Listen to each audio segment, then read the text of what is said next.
The easiest person to silence is the one who's already too tired to fight back. And right now, a lot of us are there. Not because we stopped caring, and it's not because we gave up, but it's because we're exhausted. And there's a difference. Tired is a feeling. And on the other hand, exhausted is a condition. And there's some people out there that's counting on us not to know that. If you have a moment, walk with me for a minute. They are deliberately slicing up African-American voters in Memphis for their own political gain. Alito can say you can't divide policy and race, but you can. It's obvious race is the way they're getting to the policy they want. These maps are racist tools of white supremacy at the behest of the most powerful white supremacists in the United States of America. And what you are doing today is eviscerating the only black majority congressional district in our state because we are majority black. You put us on cotton plantations and tobacco plantations. You denied our human rights and our right to exist as children of God, and we are still here. You destroyed Tulsa. We are not in the business of preserving their version of America, but we are in the business of building ours.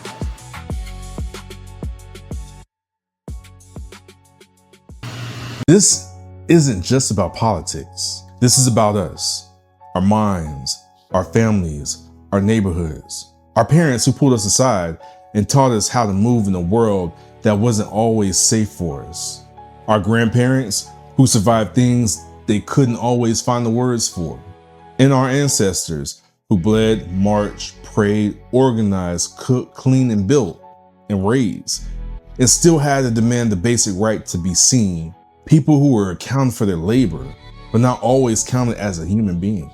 That's not ancient history. That lives in us. It lives in the warnings we got before we walked out the door.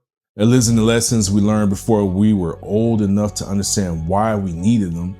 It lives in the way we were taught to work twice as hard, speak twice as carefully, and still protect our peace in a world that wasn't always built to protect us back.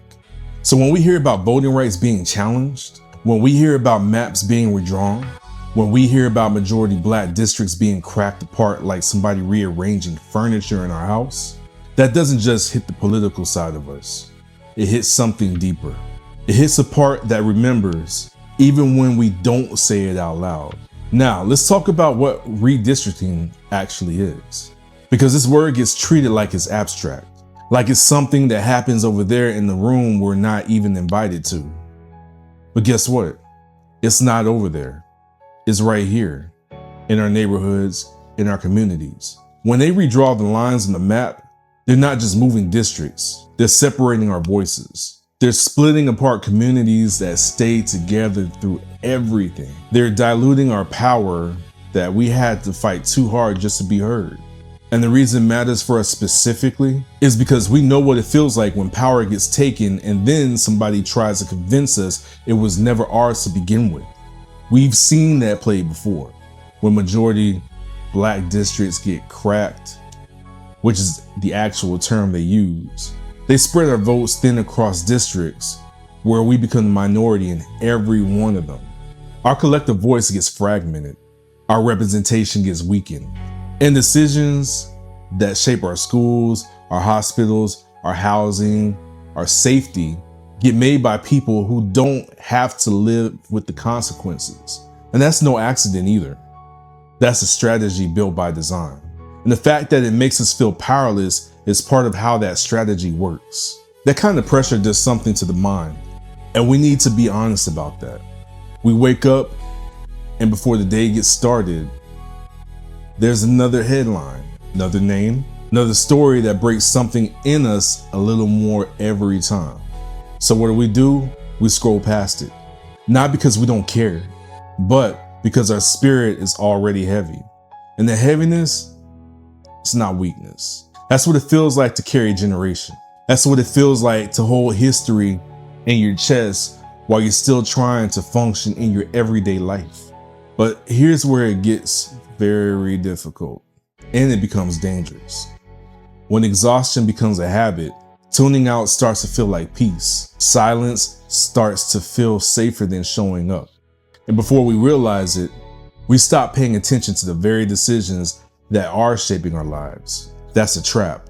The system doesn't always need us to stop caring. Sometimes it only needs us to be tired enough to stop acting, tired enough to say it doesn't matter, and then ready for us to say they're going to do what they want anyway. And you know what? Tired enough to stay home on the day our voice is needed the most. And we've been tired before. I get that. Generationally tired. And the kind of tired that doesn't go away after a good night's sleep. We need to call it what it is though, because naming what's happening to us is one of the first steps to not letting it consume us. Now, and we need to sit with this part right here. Protecting our mental health is not optional.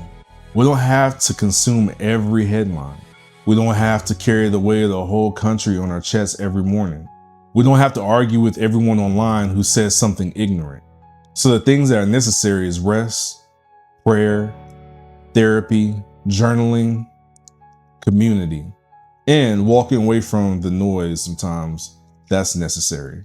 But hear me when I say this, peace cannot become avoidance, because there's a difference between protecting your mind and surrendering your voice.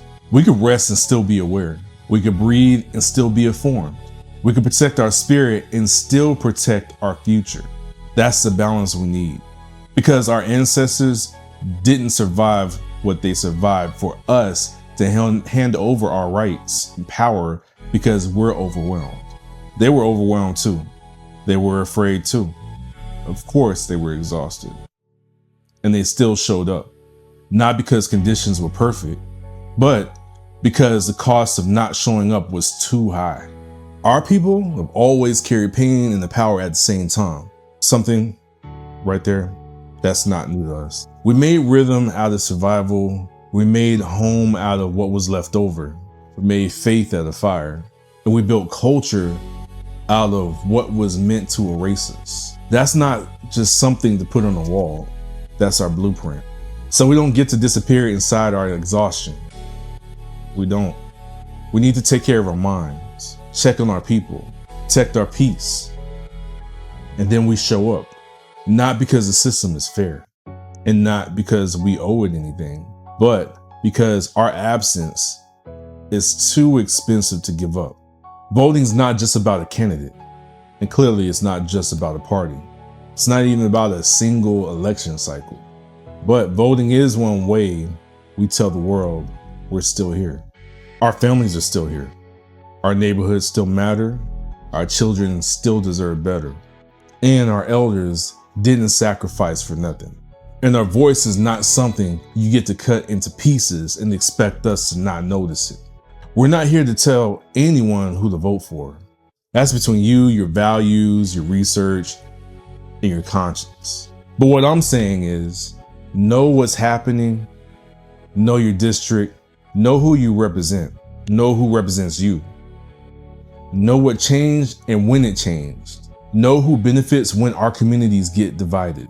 Know who gets quiet when our pain becomes someone else's policy. And know that your mental health and your civic power are not separate conversations, because they are the same conversation.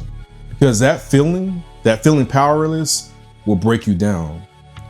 But remembering that you still have agency that could bring life back into you, they can draw the lines. But they don't get to define our worth. They can move the map, but they don't get to move our memory. They can try to divide the power, but they can't break what we remember together. So with that said, protect your mind, people, and your vote. And ask yourself this: if our voice didn't matter, why has history worked so hard to try to silence us?